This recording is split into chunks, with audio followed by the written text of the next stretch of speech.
Okay, so today we're going to tackle one of history's most unsettling paradoxes. It's the story of how the world's most brutal conqueror might have accidentally, and I mean accidentally, done the planet a huge favor.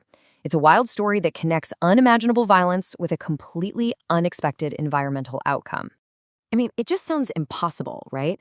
The name Genghis Khan is synonymous with ruthless, brutal conquest, not environmentalism.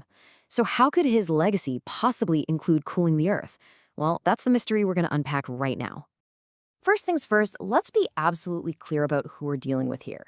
The historical record is, well, it's not ambiguous. By every single measure, Genghis Khan was a ruthless and just terrifyingly effective conqueror.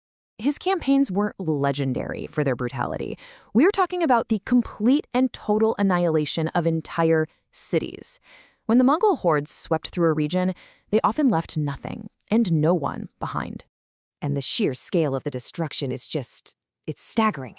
The estimated death toll from his conquest is somewhere around 40 million people. A number that big is hard to even wrap your head around.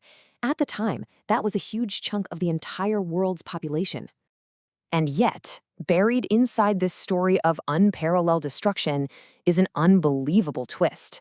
There's a claim that these horrific acts had an unintended and, you could argue, positive consequence for the planet. This right here is the central, shocking claim from the research, that through his campaign of terror, Genghis Khan somehow performed a good deed. So how in the world do we get from mass slaughter to a global good deed? This is the paradox at the very heart of it all.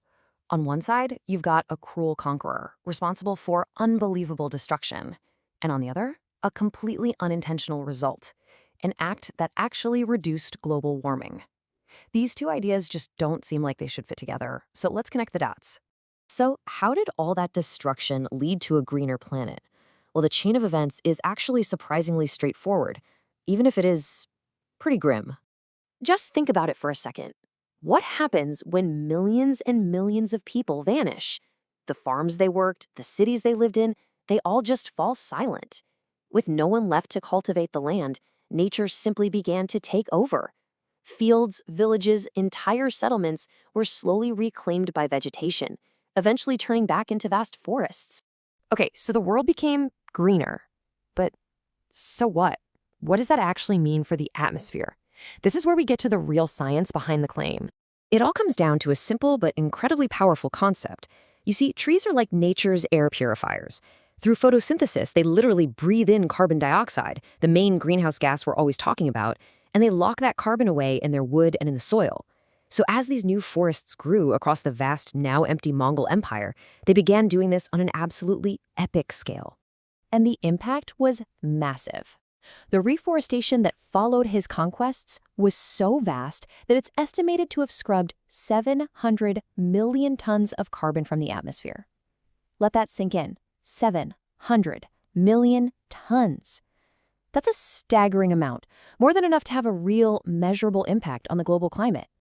And there you have it, the complete, astonishing arc. A brutal campaign of conquest leads to mass depopulation, which leads to widespread reforestation, which in turn removes enough carbon from the air to actually cool the planet. It's just wild to think about. One of the greenest acts in history was a byproduct of one of the bloodiest.